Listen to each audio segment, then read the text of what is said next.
Innanzitutto un ringraziamento all'organizzazione, in particolare a Manuela Guadagnini e a Mario Degli Stefani che mi hanno invitato a questo incontro.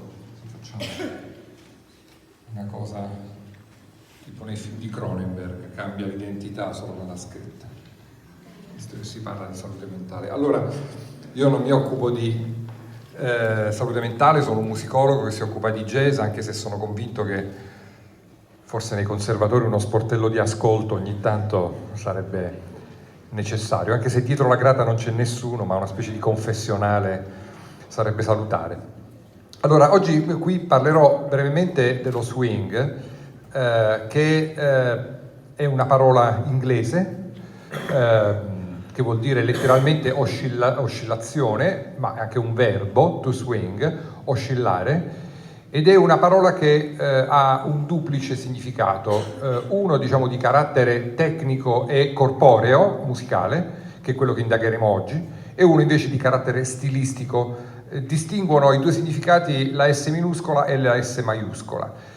Con la S maiuscola si parla dell'era dello swing, quell'epoca degli anni 30, in particolare fra gli anni 30 e 40, diciamo fino alla fine della Seconda Guerra Mondiale, dominata dalle grandi orchestre cosiddette swing, che facevano ballare le persone con un ritmo particolarmente trascinante. Tra l'altro l'elemento della danza, come vedremo, è un elemento fondamentale nello swing. Questa è l'epoca dello swing con la S maiuscola e indica uno stile che era quello delle orchestre. Quello di cui ci occuperemo invece oggi è lo swing con la S minuscola, cioè quella condotta musicale che porta poi sia chi suona sia chi ascolta, e questo è un punto nodale, in una forma di comunicazione, a acquisire una specie di relax psicofisico che si manifesta poi con una serie di comportamenti corporei. Nel caso di una situazione di maggiore controllo corporeo, i comportamenti sono oscillazione del busto, movimenti della testa, ad esempio di questo tipo, battito del piede, questo sia da parte di chi ascolta, di chi suona, per esempio il battito del piede portando il tempo, movimenti del corpo, sia soprattutto da parte di chi ascolta. Questo in una situazione, come dire, di inibizione corporea. In una situazione sociale di disinibizione corporea, questo può portare alla danza. Cioè dei musicisti suonano e se hanno il giusto swing, le persone muovono il proprio corpo coordinandosi con diciamo così, il ritmo della musica e in questo modo danzando in accordo con la musica. Ora, la cosa affascinante è cercare di capire anzitutto dal punto di vista di chi produce la musica, come si ottiene questo swing, perché non è che nel jazz o in musiche simili, perché qui parleremo oggi di musiche afroamericane, per chi non avesse familiarità con questo termine, musiche afroamericane, intendo con musiche afroamericane quelle musiche che discendono, diciamo che sono il risultato di un'ibridazione tra le culture degli schiavi africani portate nel corso di 2 secoli e mezzo, dal 600 fino alla metà dell'Ottocento nelle Americhe, e le culture euroamericane. Da questa ibridazione nel tempo sono nate varie forme musicali, tra cui ad esempio il jazz. Ecco, in queste musiche c'è questo atteggiamento corporeo e cerchiamo di capire se questo atteggiamento corporeo, come funziona questo atteggiamento corporeo anzitutto. Allora, la prima cosa che viene da dire sullo swing e sul jazz è che lo swing ci fa battere il piede, ci fa muovere la testa e ci crea una sorta di accordo sociale nel muoversi tutti insieme, coordinati con queste gestualità, perché è sincopato, cioè perché ha dei ritmi spezzati, diciamo così. Adesso non entro nel dettaglio del sincopato, però in genere il sincopato è considerato un'anticipazione o un ritardo di un accento. Io mi aspetto l'accento qui, per esempio, ta ta ta ta ta ta ta ta, lo faccio col piede, ta ta ta ta, e anticipato è ta ta ta ta ta ta ta. Siccome ho questo anticipo o questo ritardo, il corpo, come dire, dovrebbe avere una sorta di incertezza che poi a un certo punto trova un punto di equilibrio e si produce lo swing. Questa sarebbe la teoria dominante. In realtà io sono convinto che lo swing non ha niente a che fare col sincopato. E per dimostrarvelo, ma ha a che fare con un atteggiamento corporeo, per dimostrarvelo vi faccio sentire un esempio. Vi chiedo un piccolo esperimento percettivo. Noi adesso ascoltiamo un frammentino di un disco di jazz degli anni 50, è un disco di Miles Davis, si chiama If I Were a Bell, dove c'è il contrabbassista Paul Chambers che suona la linea del basso, ok? Si sente piuttosto nitidamente, quindi è abbastanza facile da seguire. Vi prego questo accompagnamento del basso avviene durante un assolo di pianoforte. Vi prego di non ascoltare il pianoforte, di non ascoltare la batteria, anche se sono molto gradevoli da ascoltare, e di concentrarvi unicamente sulla linea del contrabbasso, su cui faremo qualche osservazione. È un frammento molto breve.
Che cosa succede? Avete sentito questa linea di contrabbasso, spero siate riusciti a isolarla senza farvi distrarre dal resto. Avete sentito questa linea di contrabbasso che ritmicamente è molto elementare. È una serie di semiminime, tutte uguali apparentemente, anche se in realtà avete sentito che c'è una straordinaria elasticità, uno straordinario swing in questa linea di contrabbasso. Questa linea di contrabbasso è fatta tutta di note che stanno sul tempo, cioè se il tempo è questo che batto col piede, il contrabbasso non è sincopato, suona un ritmo banalissimo, elementare, regolare sulla pulsazione di base. E allora come fa a produrre questo senso di elasticità? Il diavolo sta nei dettagli. E i dettagli quali sono? Allora, se avete fatto caso, non tutte le note che suona Paul Chambers sono uguali. Si tratta di, come dire, micro variazioni. Per esempio, qualcuna è un po' più lunga, qualcuna è appena più corta. Parliamo di millisecondi. Qualcuna arriva un attimo prima, qualcuna arriva un attimo dopo. Cioè, rispetto alla pulsazione di base che lui ha in testa, alcune note sono lievemente anticipate, alcune note sono lievemente ritardate, alcune sono legate l'una all'altra, qualcuna è staccata. Spesso queste differenze sono legate alla struttura fisiologica e fisica dello strumento. Mi spiego, se io suono le note, non sono un contrabbassista, ma credo che sia intuitivo, se io suono le note gravi, dove la corda è, come dire, è più larga, il suono arriva con un po' di ritardo e riesco a fare meglio il legato. Se suono sulle note acute, dove la vibrazione della corda è più breve, l'attacco del suono è più immediato, ma la durata del suono è più breve. Cioè una cosa è fare tum e una cosa è fare tum sull'acuto. Quindi la stessa struttura dello strumento e la posizione del corpo del musicista rispetto allo strumento determinano delle variazioni di durata, attacco, estinzione del suono. Queste micro variazioni ritmiche sono come dire, un prerequisito fondamentale dello swing, cioè avere un tempo regolare, ma contemporaneamente su quel tempo regolare io suono facendo, come dire, delle micro variazioni che sono dei micro piazzamenti del suono. Quindi produrre swing non vuol dire suonare sincopato, ma vuol dire riuscire a gestire queste micro variazioni. Ma non basta saper gestire queste microvariazioni. Cosa vuol dire gestire queste microvariazioni? Vuol dire acquisire, questa è una cosa che i musicisti sanno benissimo, vuol dire acquisire una qualità particolare, innanzitutto da soli per conto proprio, poi c'è il problema relazionale con gli altri, come vedremo, che è il relax. Ora, per relax io non sto intendendo lo svacco, ovviamente. Per relax intendo il raggiungimento di un equilibrio psicofisico che chi improvvisa conosce molto bene e che è il risultato di un esercizio che dura una vita ed è difficile da raggiungere da soli, figuriamoci, come vedremo fra poco, con gli altri, che implica una sorta di dialettica interna, mente-corpo, anzitutto, e che parte dalla mente e che gioca su due forze. Da un lato l'improvvisatore deve cercare di lasciarsi andare, quindi rompere le regole, liberarsi e osare l'inosabile, lasciare libero sfogo alla fantasia e al flusso di idee che ha dentro. Ma questa è la forza centrifuga. Contemporaneamente c'è una forza centripeta. La forza centripeta è quella che mi costringe a star dentro delle regole, per esempio della sintassi musicale, per esempio della relazione con gli altri, per esempio dello stare sul tempo, diciamo del controllo di quello che io voglio fare. Da un lato mi lascio completamente andare, contemporaneamente devo avere il controllo linguistico di questo lasciarsi andare.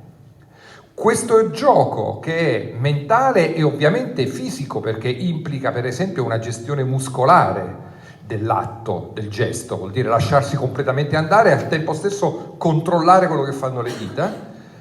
Questa dialettica costante che avviene costantemente mentre si suona jazz, nel momento in cui raggiunge un equilibrio tra il lasciarsi andare e il controllo, un equilibrio che immaginate costantemente mobile, mai statico, continuamente rimesso in discussione, istante dopo istante, ma quando raggiungo questo precario equilibrio, lì si attiva lo swing. E basta pochissimo per perderlo se non si ha esperienza. Basta irrigidirsi, per esempio, per perderlo, oppure basta lasciarsi andare troppo per perderlo. Come vedremo fra un attimo, questo gioco del relax non è l'unico elemento fondamentale per avere swing. Sicuramente è fondamentale per averlo anche laddove il ritmo è estremamente semplice, come quello che avete sentito nel contrabbasso di Paul Chambers. Da dove viene questa attitudine, diciamo, di relax interno e di dialettica, di equilibrio? Noi abbiamo degli esempi di swing in molte altre culture, ma anche afroamericane e non solo, ma gli esempi più clamorosi vengono da una fascia abbastanza definita dell'Africa subsahariana, diciamo l'Africa del Sahel, cioè tra il Sahara e l'Africa diciamo l'Africa nera, l'Africa tropicale, diciamo nord del Camerun, centro del nord della Nigeria, parte del Burkina Faso, sud del Mali, diciamo quella fascia lì, nel quale troviamo dei fenomeni musicali impressionanti. Uno è stato documentato dal grande etnomusicologo Gerhard Kubik, che ha registrato alla fine degli anni 50, primi anni 60,